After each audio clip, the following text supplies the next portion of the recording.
Haleluya. Kita akan melanjutkan pengajaran ya. Kita akan baca dari kitab Kejadian pasal 13. Kita akan baca ayat ke-1 aja, tapi nanti saudara baca semua ya. Supaya bacaannya sama, kita baca sebagaimana tertulis di caption depan ya. Kejadian 13 ayat 1 kita baca bersama 3, 4. Maka Abraham pergi keluar dari Mesir ke tanah Negeb. Ia dan istrinya dan segala yang dipunyainya dan Lot bersamanya. Amin. Silakan duduk. Puji Bapak Yahweh, kita mengucap syukur. Minggu lalu kita sudah belajar ketika Bapak Abraham diperintahkan oleh Bapak Yahweh untuk meninggalkan keluarganya, sanak saudaranya dari Haran ya menuju Kanaan, dan setelah sampai di tanah Kanaan, Bapak Yahweh sudah berjanji ya, saya ulangi sedikit di Kejadian 12 ya, bahwa Dia akan memberikan tanah Kanaan kepada Bapak Abraham dan keturunannya. Ya. Tetapi di sana kita melihat jiwa petualang daripada si Abraham. Dia tidak langsung menetap di sana, tetapi kemudian dia terus berjalan ke arah tadinya kemahnya antara Betel dengan Ai. Kemudian dia terus berjalan dengan rombongannya ke selatan, ke daerah tanah Negeb. Dan kita sudah belajar bagaimana kemah yang ada di daerah Betel dan Ai juga melambangkan satu pilihan ya. Kemana Bapak Abraham mau lihat, mau ke rumah Tuhan, atau Ai yang berarti reruntuhan atau kehancuran. Jiwa petualang yang kuat pada Bapak Abraham, walaupun tidak ditulis ya, tapi kita melihat dia cenderung ke arah Ai. Kenapa saya katakan demikian? Karena dia akhirnya walaupun tempat sudah diberitahu oleh Bapak Yahweh, tempat ini akan menjadi milikmu dan keturunanmu. Tetapi dia tidak puas, dia pergi ke selatan lagi ke arah Negeb. Kita sudah belajar Negeb artinya tandus atau kering. Dan memang di sana ada padang Negeb, ada gurun pasir ya. Dan karena pilihannya sendiri ya,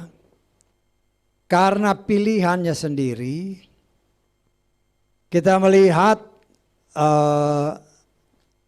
dari pembacaan yang sudah kita lakukan minggu lalu, tanpa dia sadari dia salah pilih, ya. Tapi dia nggak sadar kalau dia salah pilih, ya. Kemudian karena namanya dia memilih terus ke atas, ke selatan, ke tanah Negeb, pilihannya ke tempat yang tandus, ya otomatis kalau dikatakan di sana terjadi kelaparan ya hal yang wajar, ya. Tetapi yang kita lihat di sini bukan saja kelaparan secara jasmani, tetapi kita melihat kelaparan secara rohani. Kenapa? Karena dia seharusnya tinggal di rumah Tuhan di Betel. Ya, bahkan Tuhan sudah beritahukan ini tempatmu. Tetapi kedagingan, kejiwa petualangannya membuat dia terus melangkah seolah-olah tidak puas. Ya, kalau saudara baca dari setelah Tuhan berbicara ini bakal tempat kamu dan keturunanmu, itu terakhir Tuhan berbicara dengan dia. Ya. Dan di situ kita melihat Abraham mengambil jalan sesuai kehendaknya. Akhirnya di tempat yang dia pilih dia kelaparan. Ya. Saya percaya bukan saja kelaparan jasmani tetapi juga kelaparan rohani karena semakin jauh dari Tuhan. Akhirnya dia pergi ke tempat ya Mesir ya. Mesir melambangkan duniawi, melambangkan kemewahan dunia. Ya. Dan kita melihat di sana dia mulai berbohong. Ya. Walaupun dalam tanda kutip dia bohong bahwa Sarah itu dia tidak akui secara terus terang bahwa Sarah itu adalah istrinya. Tetapi karena memang ada dua pilihan ya. Ada dua pilihan. Dia bisa bilang terus terang Sarah ini istriku. Atau dia bilang Sarah ini memang adikku. Jadi kalau dia bilang Sarah istriku. Dia langsung berpikir nanti saya dibunuh.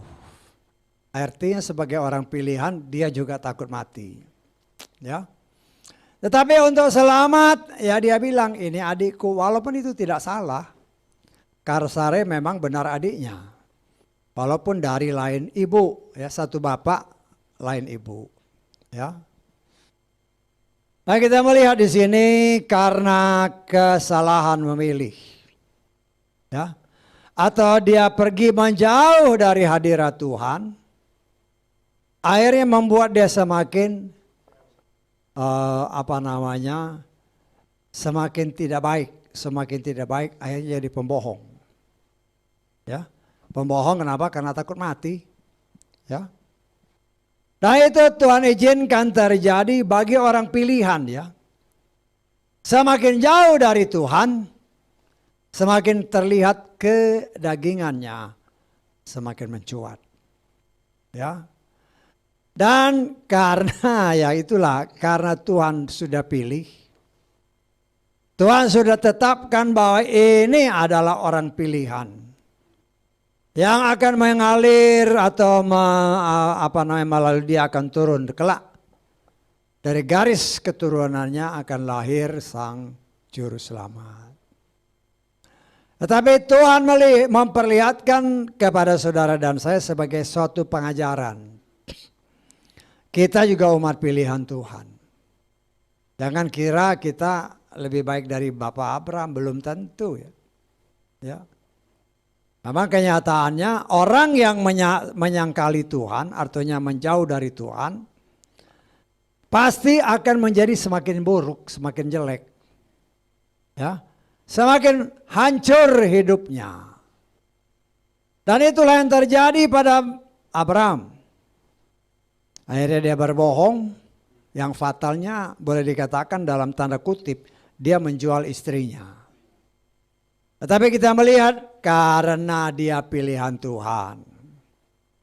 Karena dia emas yang murni, Tuhan punya cara untuk memproteksi keluarga ini. Termasuk Sarai istrinya. Saya percaya Tuhan tidak mengizinkan Firaun untuk mencamah Sarai. Walaupun Sarai dikawini secara resmi ya.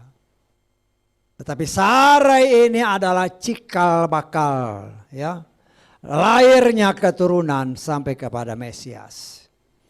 Tuhan mau ini tetap garis yang kudus. Dengan cara Tuhan pembelaan terjadi. Ya walaupun dengan cara yang ya karena Firaun merasa dibohongi. Dan saya percaya malaikat Tuhan pasti mendatangi Firaun. Sehingga akhirnya Firaun sadar. Kemudian dia panggil Abraham, akhirnya Abraham disuruh pergi, bawa istrinya, tapi juga dikasih hadiah. Ya itulah baiknya Tuhan. Di satu sisi kalau kita lihat, di dalam kejahatan kita, di dalam kejahatan Bapak Abraham, ya, toh Tuhan masih tetap memberkati. Ya. Nah, banyak umat Tuhan seperti itu kan. Kita melihat kenyataannya.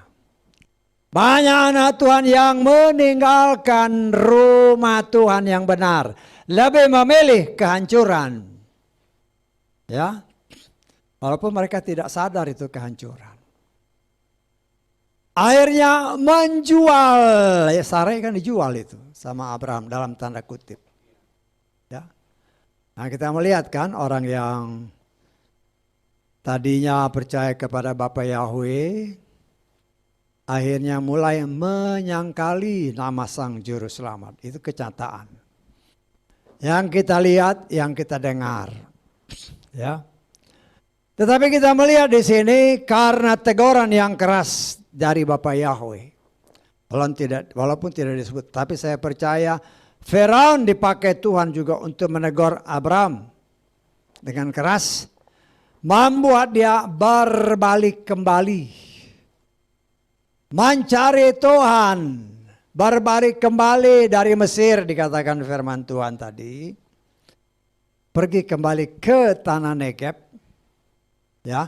Artinya dari Mesir dia naik lagi ke Negeb, dari naik Negeb dia kembali lagi ke tanah, ke Betel, tempat yang Tuhan janjikan. Ya.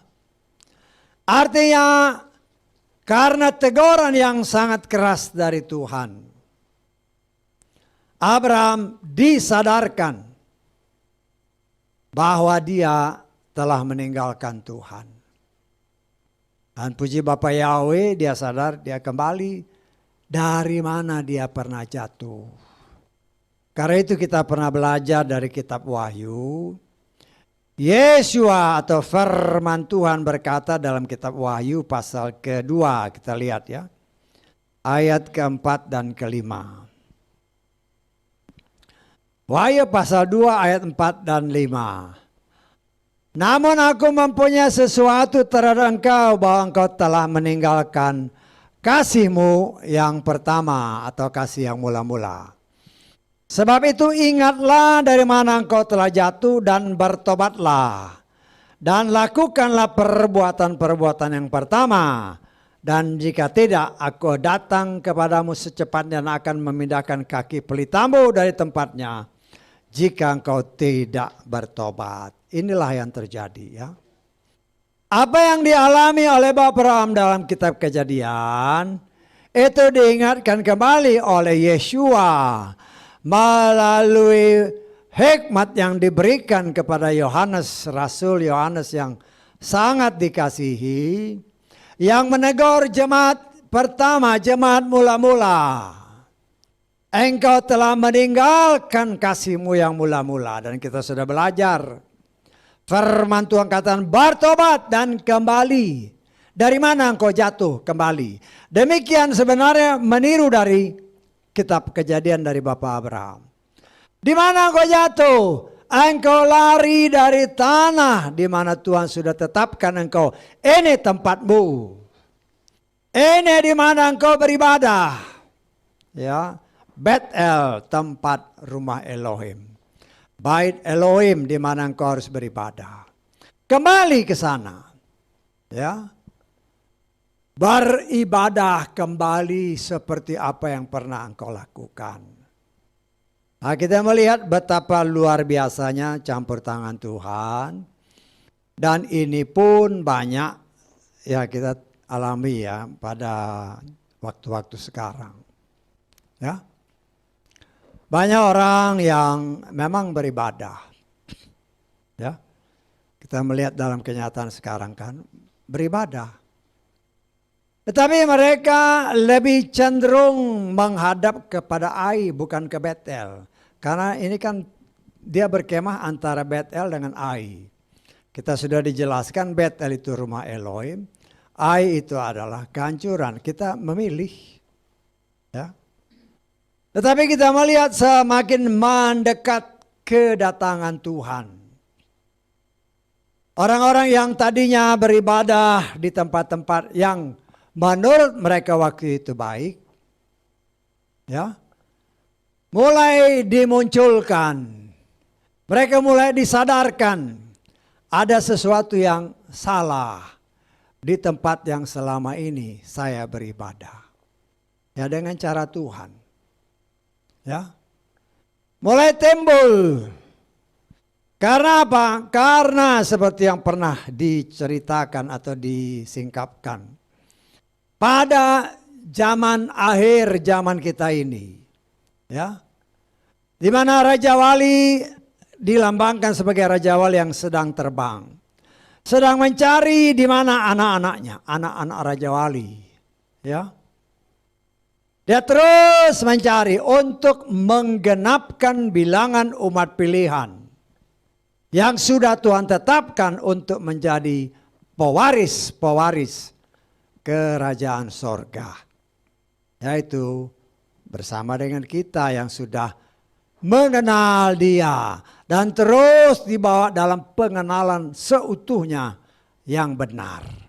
Ya, nah, kita melihat kan beberapa waktu yang lalu kan dari tempat-tempat ibadah di tempat lain. Mereka mulai bertanya-tanya, apa kok artinya begini, kok begini, kok begini, kok begini. Kok di tempat saya beribadah itu tidak dijelaskan. Kenapa begini, kenapa? Itu bukan kerjaan kita. Tetapi itu kerjaan Bapa Yahweh. Menjamah jiwa-jiwa yang haus akan kebenaran. Yang haus untuk memang sungguh-sungguh hidup sebagai pelaku firman. Sehingga banyak pertanyaan-pertanyaan dan dimunculkan yang ditanyakan dan kita mengucap syukur. Roh Kuduslah yang menjawab semua pertanyaan itu, ya. Beberapa waktu yang lalu ada pertanyaan begini. Ya. Ya, Tuhan jawab semua. Tuhan sanggup menjawab kerinduan anak-anaknya yang merindukan kebenaran yang sejati. Dan kalau hal itu ditanyakan kepada saudara oleh siapapun, senantiasa saya nasihati, jawab bukan dengan hikmatmu, tapi dengan ada tertulis. Saya tanggap. Kalau ada tertulis, maka yang tertulis itu yang akan menjawab pertanyaan. Tetapi kalau kita pakai hikmat kita, ya udah berbelat-belit. Dan kita tidak punya kekuatan. Tetapi kalau itu tertulis, yang tertulis itu firman. Firman itu adalah pribadi Tuhan sendiri dan Tuhan yang sanggup. Sebagaimana tertulis. Ketika Tuhan setelah dia bangkit dari kematian. Nah, kemudian kan dia berjalan-jalan, dia ketemu sama siapa? Murid-muridnya kan. Murid-muridnya yang sedang bercerita di jalan. Ya. Tentang kebangkitan Yesua. Ketika Yesua berbicara, mereka nggak sadar. Tetapi ketika Tuhan buka pikirannya, baru dia mengerti. Ya, coba kita kutip aja ayat ini ya. Lukas pasal ke-24 ya. Kita baca ayat 44. Bagus kalau bisa saudara baca sebelumnya. Tapi kita baca ayat 44, 45.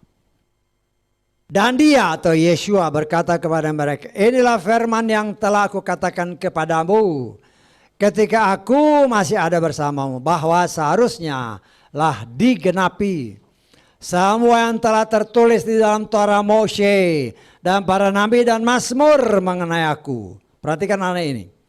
Lalu dia membuka pikiran mereka untuk memahami kitab suci. Dan dia berkata kepada mereka, demikian telah tertulis dan demikianlah seharusnya Masiah juga menderita dan bangkit pada hari ketiga dari antara orang mati. Ya, ketika Tuhan buka, mereka sadar. Ya, inilah yang dikatakan kewajiban kita. Kalau ada orang yang tanya, saudara harus bisa menyampaikan firman, jangan pakai hikmat sendiri. Ya. Karena firman itu yang akan bekerja, Tuhan akan membuka pikiran orang tersebut sehingga mengerti, begini, ya.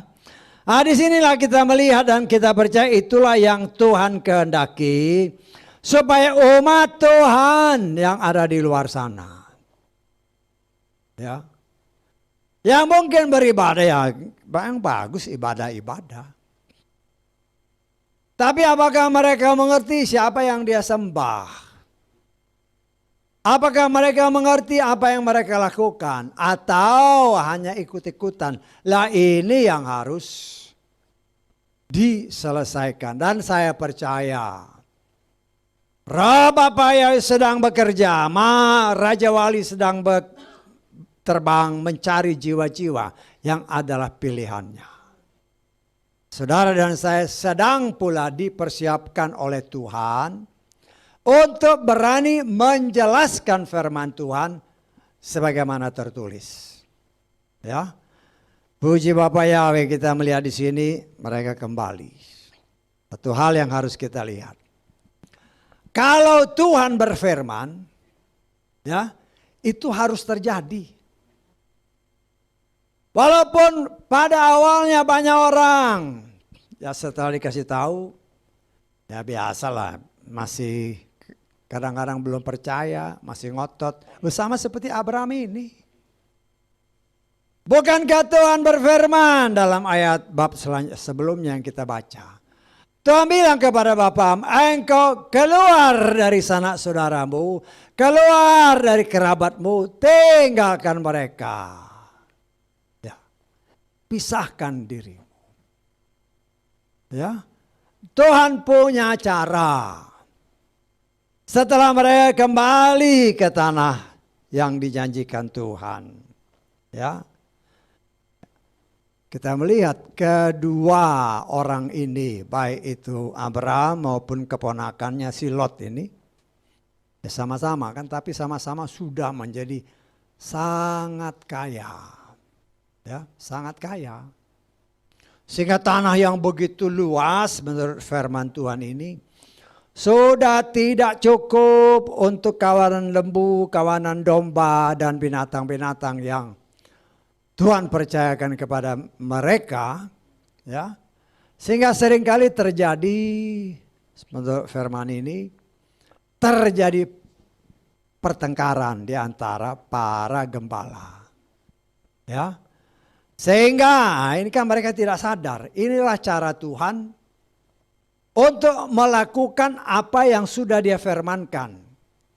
Rencana Tuhan, Ayub pasal terakhir ya, pasal 42 ayat 2 dikatakan, rencana Tuhan itu tidak pernah gagal.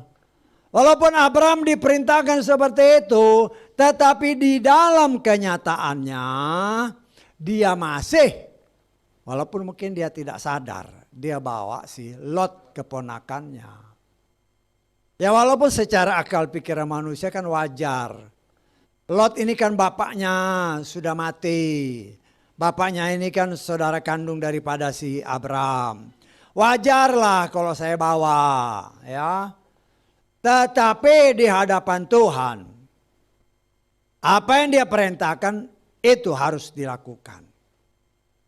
Dan kita melihat ya kalau menurut pemikiran manusia, kalau Tuhan tidak memisahkan mereka, mereka nggak akan pisah. Bisa nggak maksudnya? Walaupun mungkin gembala antar gembala bertengkar, ya mereka anggap biasa aja. Tetapi karena Tuhan menghendaki ini harus pisah, maka Tuhan punya cara dibuatnya. Ya mungkin tadinya pertengkaran kecil-kecil, akhirnya mungkin jadi pertengkaran yang hebat antar gembala. Mungkin karena ternaknya banyak, kan ternak banyak mungkin waktu itu nggak ditandain. Yang saling menuduh lah, ini punyaku, ini punyaku. Sehingga timbul kecurigaan antar gembala. Sehingga semakin hebat pertengkaran itu, akhirnya mereka tanpa mereka sadari Tuhan bekerja di sana. Akhirnya keluarlah perkataan dari si Abraham, ya. Maka dikatakan di dalam kitab Kejadian ini ayat ke-8 ya. Kejadian 13 ayat 8. Maka berkatalah Abraham kepada Lot, aku mohon janganlah ada pertengkaran antara aku dengan engkau dan dengan para gembalamu, karena kita ini bersaudara. Ya, satu keputusan yang bijaksana, karena sebenarnya ini kehendak Tuhan. Ya, kehendak Tuhan, tetapi Abraham tidak menyadari hal ini. Karena ini kan dikatakan setelah beberapa tahun kemudian kan. Setelah Abraham dikasih tahu kan umurnya sekitar 75 tahun. Dia pergi sampai ke Mesir, balik lagi itu kan sudah berapa tahun. Mungkin 5 tahun, mungkin 10 tahun kita tidak tahu. Ya katakanlah 5 tahun udah lupa dia. Ya. Tapi Abraham bisa lupa, tapi Tuhan tidak pernah lupa. Apa yang difirmankan itu harus terjadi. Sehingga dengan caranya Tuhan memisahkan mereka dengan cara yang Tuhan kehendaki. Dan kita melihat ya tawaran dari Bapak Abraham begitu luar biasa. Ya kita lihat ya ayat ke-9. Kita lihat beberapa hal yang kita harus mengerti di sini. Bukankah seluruh negeri ini ada di hadapanmu? Silakan. Pisahkan dirimu dariku. Nah, jika engkau ke kiri, maka aku ke kanan. Jika engkau ke kanan, maka aku akan ke kiri. Kelihatannya kan biasa kan? Tapi itu nggak biasa ya. Kenapa Bapak Abraham nggak bilang kalau kau ke kanan, aku ke kiri? Tapi yang dia bilang kalau engkau ke kiri, aku ke kanan. Artinya ke kiri dulu untuk orang ini. Ya. Ya, kita akan melihatnya kan biasa. Tetapi Tuhan buka itu tidak biasa. Ya, kita lihat di dalam kitab Pengkhotbah pasal ke-10 ya. Saya nggak tahu terjemahan ini bagus apa enggak, sesuai apa enggak. Pengkhotbah 10 ayat 2.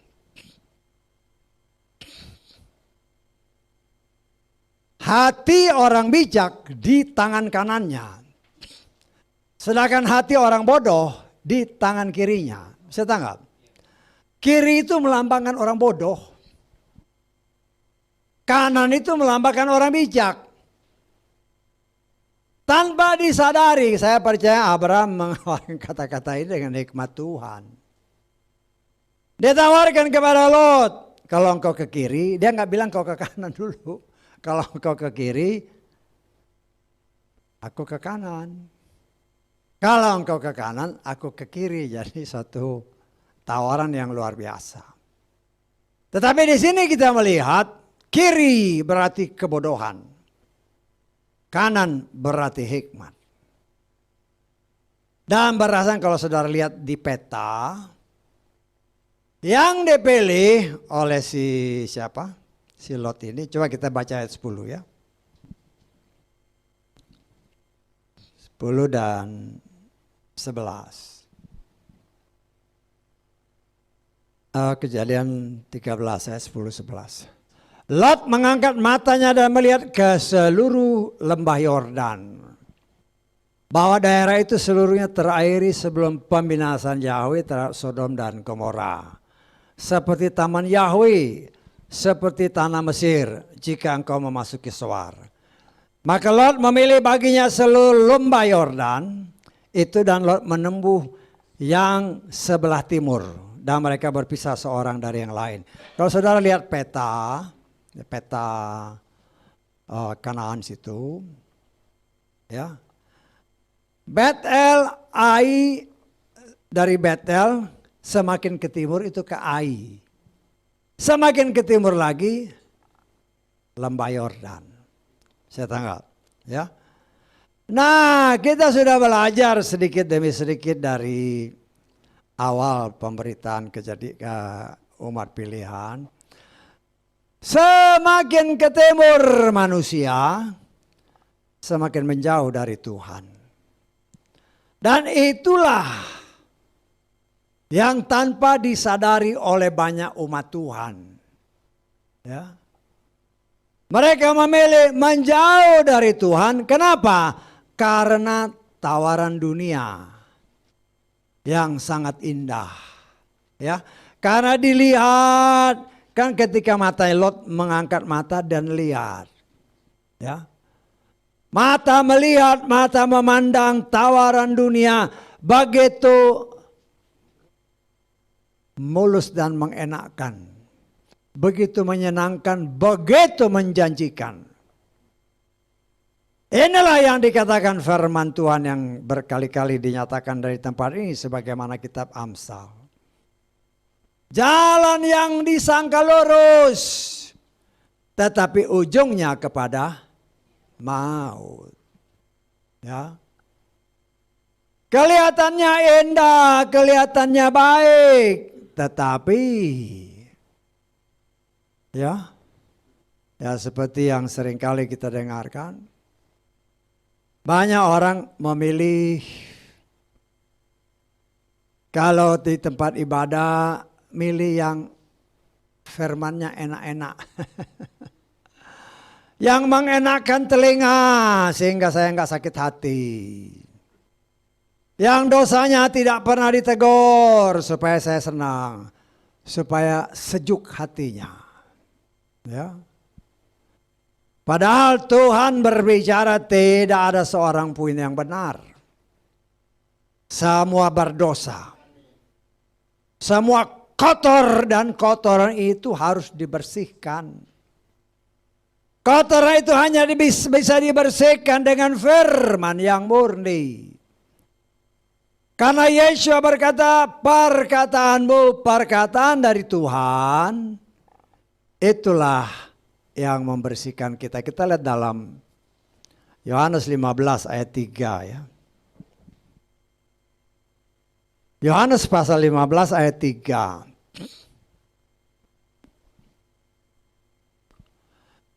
Kamu memang sudah bersih. Karena apa? Karena firman yang telah kukatakan kepadamu. Ya. Saudara perhatikan doa ya. Doa biasanya doa awal-awal pemberitaan. Ya mungkin saudara nggak sadar kan kalau saya bilang firman itulah yang membersihkan, yang memurnikan, yang itu semua tertulis ya. Sampai menyempurnakan itu tertulis semua. Karena saya kutip semua dari ayat-ayat firman. Saya tanggap. Jadi enggak saya bukan berdoa firman itu membersihkan tanpa dasarnya. Ini dasarnya.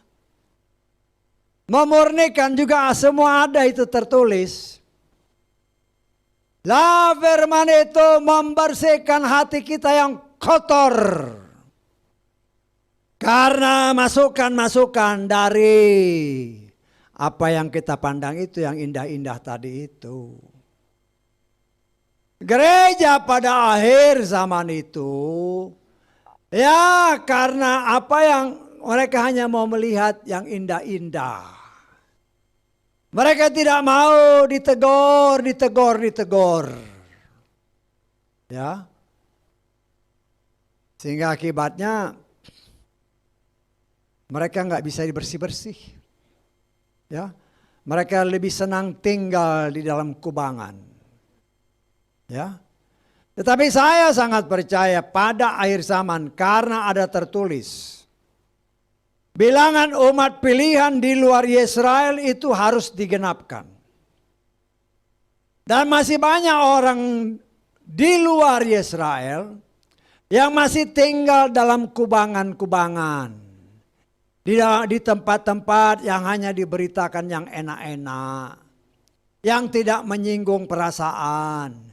Yang tidak pernah menegur orang, apalagi menempelak orang. Sehingga ya tenang aja di kubangan. Tidak mau lagi dibersihkan oleh firman. Dan itulah yang menjadi kenyataan dalam kehidupan pada akhir zaman. Dan kita sebagai anak-anak Tuhan. Jelas.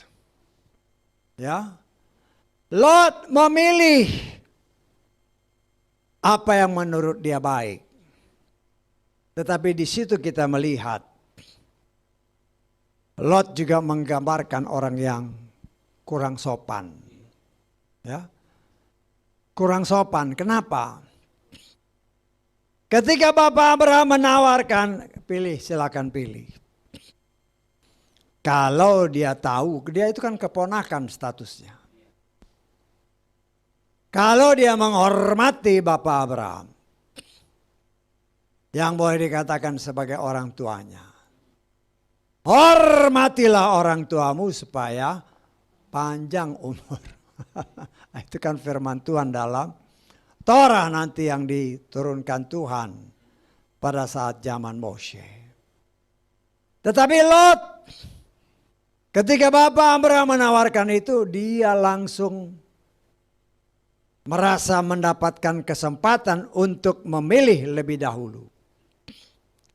Dan dia mengira bahwa pilihannya itulah yang terbaik. Memang pada waktu itu pilihannya memang yang terbaik menurut pandangan manusia. Tanah yang subur, tanah yang menjanjikan, yang pasti membuat dia semakin hari semakin makmur, semakin kaya.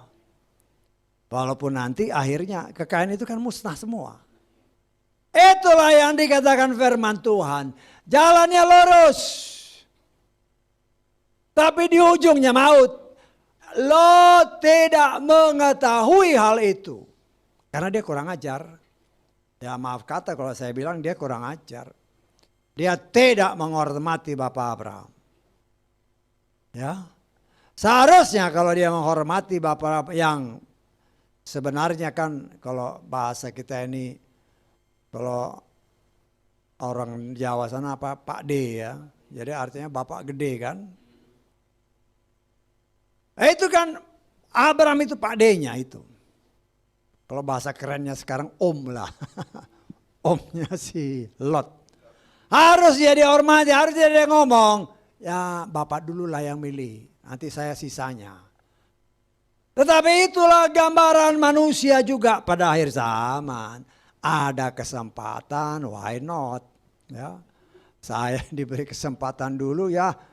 Inilah. Kita belajar dari sini. Memang kelihatannya pada awalnya good. Ya. Tetapi di sini Tuhan mau kasih lihat kepada saudara dan saya. Sebagai orang pilihan Tuhan. Walaupun mungkin kita sudah banyak mendapatkan pembukaan rahasia. Kalau ada orang punya pendapat, ya kita dengerin aja. Ya. Kalau dia tanya, baru kita kasih tahu. Kalau dia nggak tanya dan dia puas, ya sudah. Ya. Kecuali kalau Tuhan izinkan kita kasih pendapat, ya. Tapi kan pendapat kita belum tentu bisa terima. Kalau dia cerita macam-macam terus kita ya mau memberitakan nama Bapak Yahweh, kalau dia mau terima ya puji Bapak Yahweh. Kita sebagai orang pilihan Tuhan, sebagai Bapak Abraham, kita memberikan kesempatan bagi semua orang. Ya terserah. Kalau ada yang datang dari gereja-gereja lain, kita jelaskan. Tapi makanya saya katakan, saya harus selalu ingatkan ya. Ketika saudara menjelaskan, ketika kita menjelaskan kepada orang lain, jangan pernah pakai hikmatmu sendiri. Karena kalau pakai hikmatmu sendiri, engkau masuk dalam perangkap setan yang akan bisa menjatuhkan. Karena kita nggak bisa bela diri. Tetapi kalau kita menyampaikan kebenaran, maka kebenaran itu sendiri yang akan berbicara. Saya tanggap, kita itu hanya nyampein. Ya. Dan Tuhan pasti beri hikmat. Ini begini. Kalau ketika Tuhan berikan kepada kita harus berbicara seperti ini, maka dia sudah membackup kita kemana nanti arahnya ini semua. Tuhan sudah tahu. Ya. Bagaimana kita juga dalam menyampaikan sesuatu yang berhubungan dengan kerajaan sorga. Ya, kadang-kadang kita harus bisa membimbing orang. Ya harus pakai hikmat sendirilah. Harus ada hikmatnya. Ya, ya contoh nih contoh ya. Contoh kan dulu kalau sekarang nggak tahu lah ya. Dulu kalau ujian-ujian sarjana gitu kan, kalau dikasih soal-soal begini, kita jelaskan yang kita tahu. Kita coba membim karena langsung kan, ya terbuka lah gitu kan, bukan tertulis, terbuka. Kita kasih begini, kita sudah tahu nih kira-kira kalau saya kasih A begini, dia pasti nanya ini. Kita udah tahu jawabnya semua. Bisa tanggung maksud saya? Jangan kita berikan ini, kita nggak tahu jawaban selanjutnya, bahaya itu. Kita membawa diri kita sendiri masuk perangkap. Artinya dalam hal ini ketika kita berbicara, ketika kita mendasari dengan firman, Tuhan sudah buka jalan, arahnya begini. Sehingga bukan saya membuat orang itu mengerti dan tunduk kepada firman, tetapi terlebih jiwa-jiwa bisa dimenangkan untuk kemuliaan Bapa Yahweh. Nah itu bagian daripada kewajiban saudara dan saya. Ya seperti yang pernah diberitakan beberapa waktu yang lalu. Saudara dan saya ini adalah ujung-ujung tombaknya Bapa Yahweh. Yang Tuhan mau pakai untuk berani menyatakan kebenaran dengan pertolongan Roh Kudus. Jangan dengan hikmat sendiri. Dan kita melihat saudaraku yang dikasih oleh Bapa Yahweh. Lot memilih berdasarkan keinginan daging. Enak, menjanjikan. Tetapi tanpa dia sadari, dia pergi semakin menjauh dari Tuhan. Semakin ke arah timur. Ya, semakin ke arah timur artinya semakin menjauh dari hadirat Tuhan. Ya, masih ingat ya, ketika kita disingkapkan Adam dan Hawa ketika mereka berbuat dosa diusir keluar dari Taman Eden melalui pintu timur. Artinya semakin ke timur semakin jauh dari hadirat Tuhan. Karena itu tabel tabernakel dia masuk dari timur ke arah barat.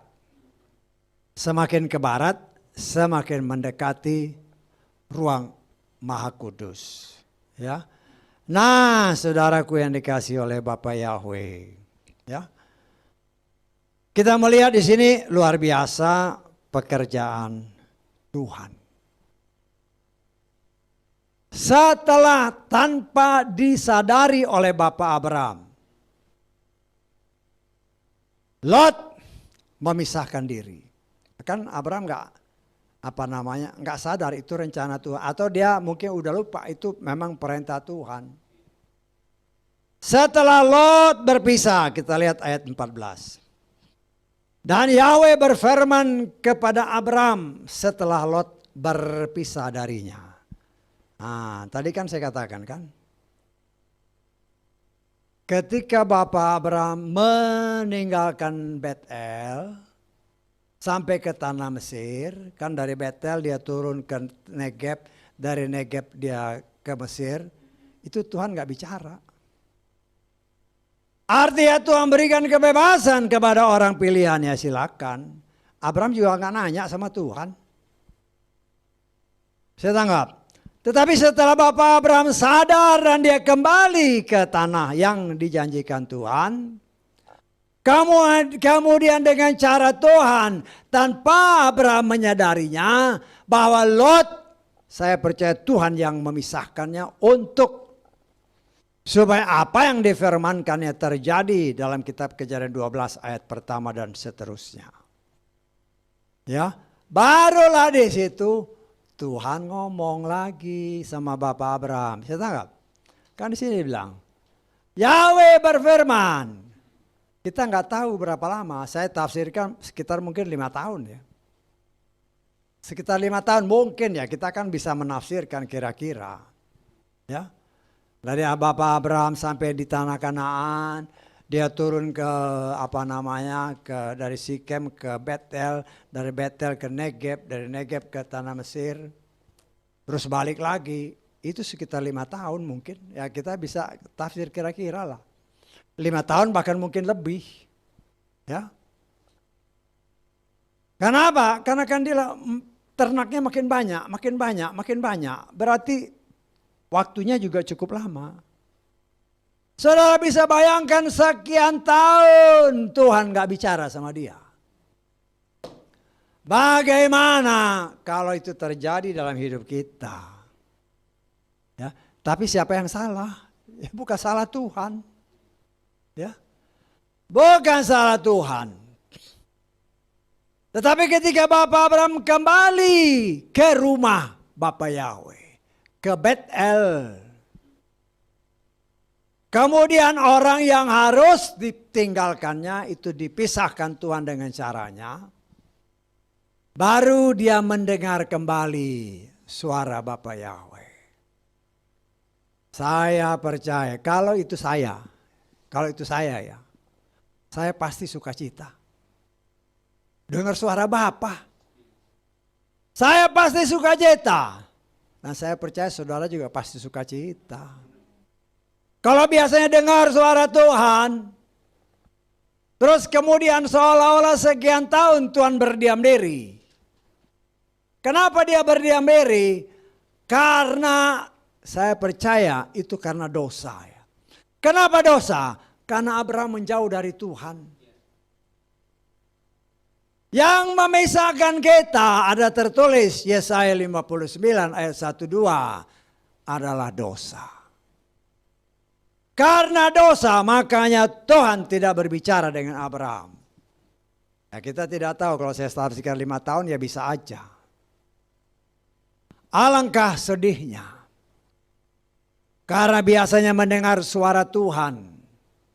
Mendengar suara Bapa Yahweh. Tiba-tiba sunyi sepi. Ya. Tiba-tiba tidak lagi mendengar suara Tuhan. Tetapi ketika Tuhan melihat Abraham mau kembali dan dengan, ya kan dia yang ngomong, si Abraham yang ngomong kan. Pisahkan artinya ada tindakan. Ya. Ada tindakan. Maka Tuhan kembali berbicara. Maka dikatakan oleh firman ini. Coba arahkan pandanganmu. Lihatlah dari tempat engkau berdiri, engkau berada, ke utara, selatan, timur, serta ke barat. Sebab seluruh negeri yang sedang kau lihat akan aku berikan kepadamu dan kepada benihmu sampai selamanya. Ya. Dan kita melihat ini bukan janji kosong. Ini bukan janji kosong. Ya.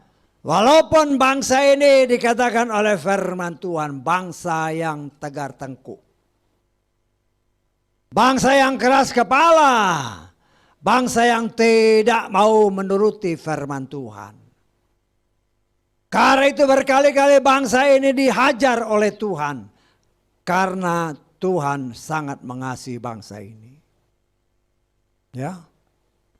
Sehingga akhirnya mereka diusir dari tanah perjanjian sekian ribu tahun. Bukan setahun 2 tahun, ribuan tahun. Sehingga ketika waktu Tuhan mereka dikembalikan Tuhan ke tanah perjanjian. Ya. Orang yang sudah ribuan tahun tinggal di tempat itu merasa bahwa tanahnya dicuri. Ya. Dia sudah merasa ini tanah leluhurku. Tiba-tiba orang Yahudi, orang Israel dengan cara Tuhan taruh. Ada tertulis sekali Tuhan taruh. Tidak akan satu kuasa apapun di muka bumi yang akan bisa mencabut mereka. Ya. Karena ini memang janji Tuhan. Kan dia bilang sampai selama-lamanya. Kan dia bilang, aku berikan kepadamu, kepada benihmu sampai selamanya. Tuhan yang saudara dan saya sembah. Apa yang dia katakan itu harus terjadi. Ya. Apa yang dia katakan itu harus terjadi dan dia punya kuasa untuk mewujudkan apa yang dia janjikan. Ya. Tidak ada satu kuasa apapun yang bisa melawan perintah Tuhan. Kita lihat di dalam kitab Amos ya. Amos pasal 9 ayat terakhir, pasal 9 ayat 15.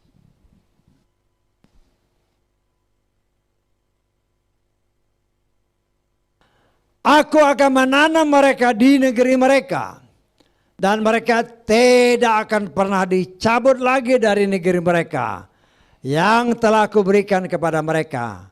Yahweh Elohimu berfirman. Ini firman Tuhan ya. Apa yang Tuhan janjikan, walaupun ribuan tahun bangsa ini sudah diusir dari tanah perjanjian karena dosa. Ya, mereka pergi menikmati tanah Mesir,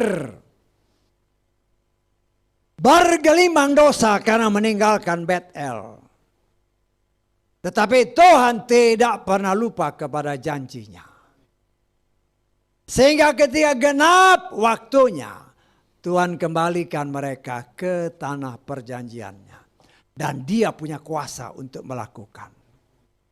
Walaupun dunia tidak bisa terima.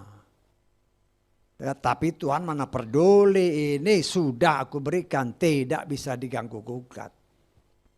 Tuhan punya kuasa untuk melakukan. Dan kita melihat kan. Begitu banyak negara yang tidak setuju. Tapi mereka nggak bisa bilang apa-apa. Ya. Ketika kitab-kitab suci orang-orang Ibrani ditunjukkan, ini buktinya. Mereka tidak punya bukti untuk membantah. Ya, istilah kata Tuhan sudah memberikan. Ya, sertifikat tanah. Ini sertifikatnya dari Bapa Yahweh, ini milikmu. Tidak bisa ada yang mengganggu gugat. Dan itulah yang terjadi sampai sekarang ini. Dan kita melihat saudaraku yang dikasihi oleh Bapak, karena kerendahan hati seorang Bapak Abraham yang mau mengalah terhadap keponakannya. Akhirnya Tuhan katakan, lihat sekeliling, ke utara, ke selatan, ke barat, ke timur, lihat. Ini semua akan kuberikan kepadamu. Luar biasa. Ya. Di sini kita melihat, kalau kita mengandalkan Bapa Yahweh, Dia sanggup memberikan yang lebih baik daripada apa yang terbaik menurut manusia. Saya tahu maksudnya. Menurut manusia kan si Lot ini itu terbaik. Tetapi Tuhan sanggup memberikan lebih baik dari apa yang terbaik menurut pandangan manusia. Karena Tuhan punya cara. Walaupun mungkin dalam pandangan kita, aduh ini tanah gersang. Aduh ini batu karang. Ya, seperti kejadian sekarang kan. Batu karang, padang pasir. Tiba-tiba setelah beberapa tahun, seperti hutan belukar. Dunia terheran-heran bagaimana mungkin. Tapi saya pernah melihat di dalam satu, bukan literatur ya. Kalau saya nggak salah di dalam satu berita lah. Mereka lihat. Yang dia lihat kitab Torahnya ya. Ini janji Tuhan begini. Makanya kami bangun. Saya nggak maksud saya. Walaupun tanah ini tandus. Tapi ada tertulis tanah yang tandus akan menjadi hutan. Dan itu terjadi. Dan mereka mempunyai pengetahuan yang luar biasa. Yang memang sudah Tuhan persiapkan bagi orang pilihannya. Supaya bangsa ini memang menjadi bangsa yang terpuji. Kita lihat ya. Dalam Ulangan pasal ke-27. Ulangan pasal 26 ayat 19.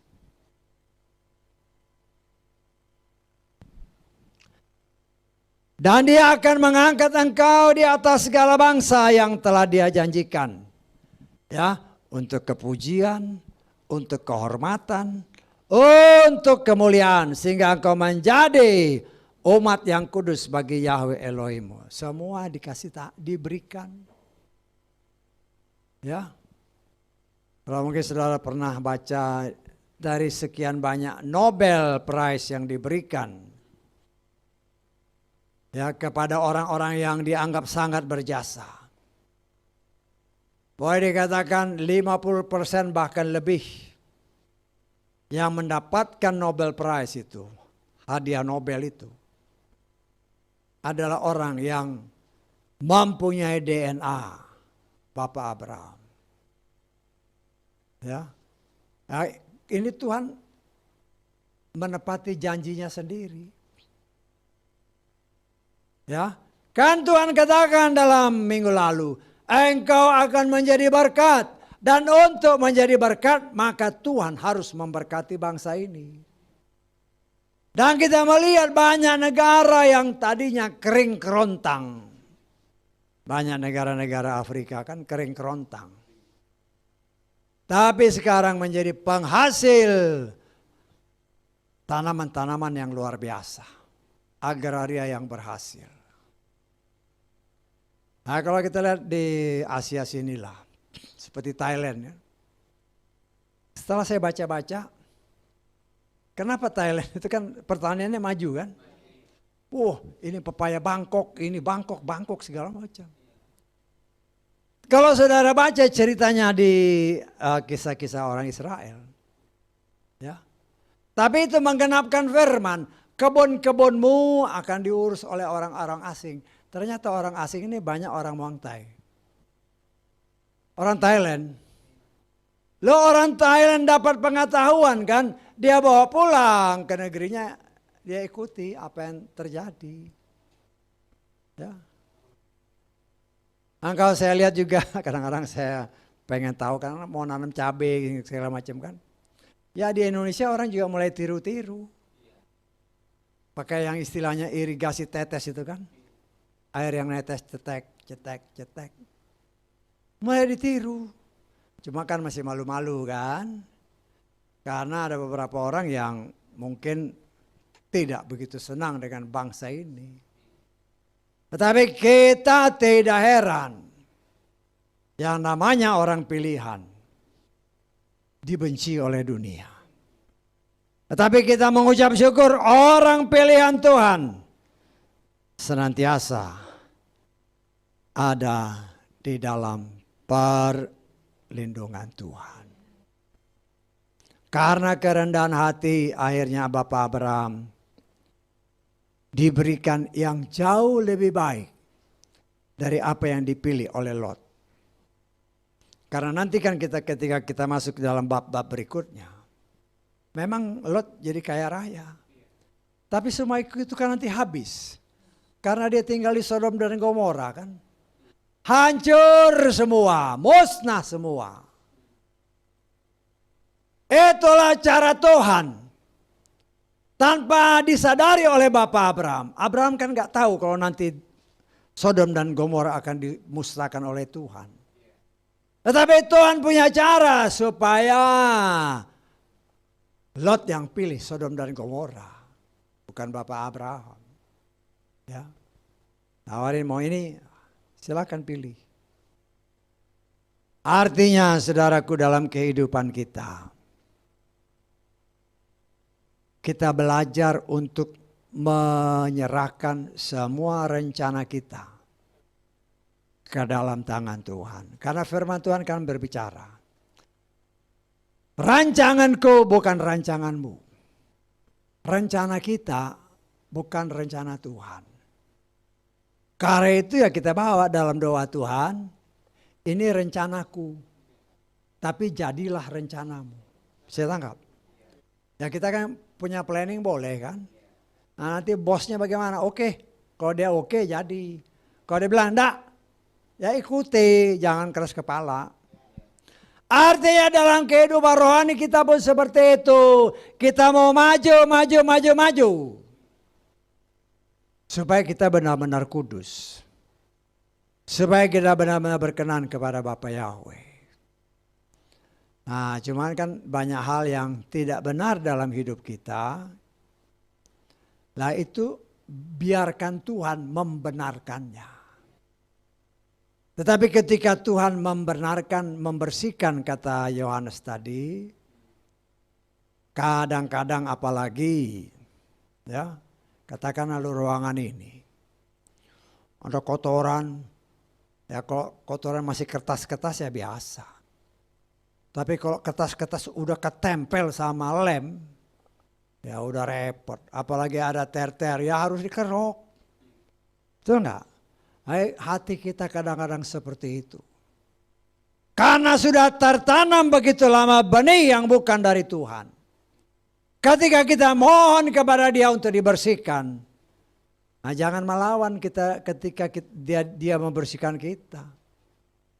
Karena kadang ketika dibersihkan sakit, ya, untuk daging kita.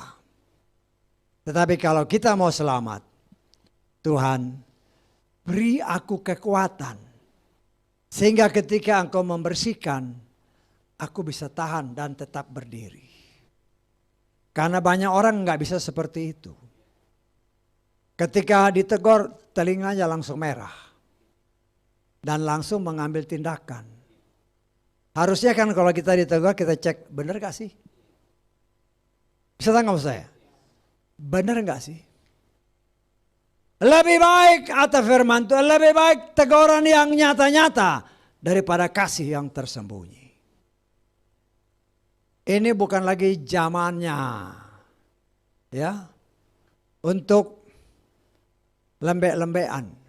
Tidak bisa, karena waktunya sudah semakin dekat. Nah, marilah kita mempersiapkan diri kita. Ya. Baik kita yang beribadah di sini, engkau yang mungkin mengikuti ibadah di luar sana.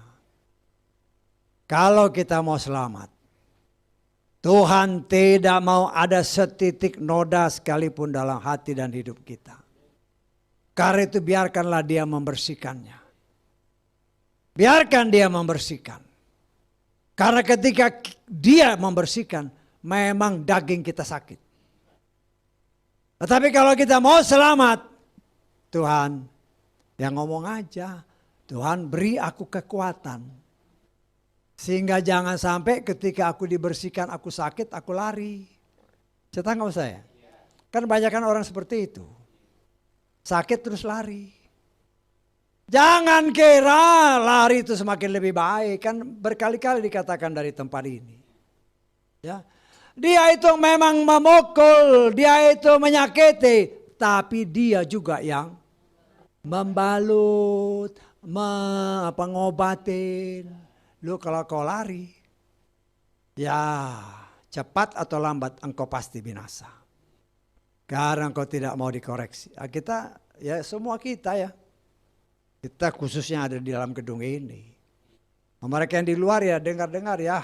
Mungkin wah ini firmannya keras. Ogah, ya enggak masalah. Kita berkewajiban untuk memberitakan supaya orang mengerti. Kalau kita mau hidup benar-benar mau masuk surga, biarkanlah firman itu membersihkan kita. Tapi mohon kepada Roh Kudus, beri aku kekuatan agar aku mampu bertahan ketika Engkau membersihkan aku. Sehingga aku nggak lari. Ya tanggal. Bukan saya saudara, saya pun sama. Sama kita sama.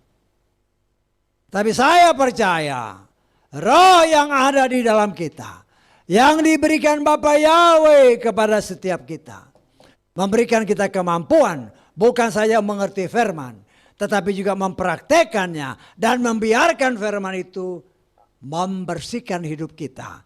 Sehingga ketika sangkakala berbunyi kelah, namaku ada, namaku dipanggil. Dan Roh Bapa Yahweh mengangkat kita.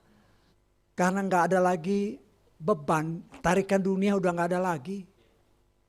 Gaya tarik dunia sudah diputuskan. Sehingga dengan ringannya kita naik. Ya. Bertemu dia di angkasa. Haleluya, amin. Mari kita bangkit berdiri.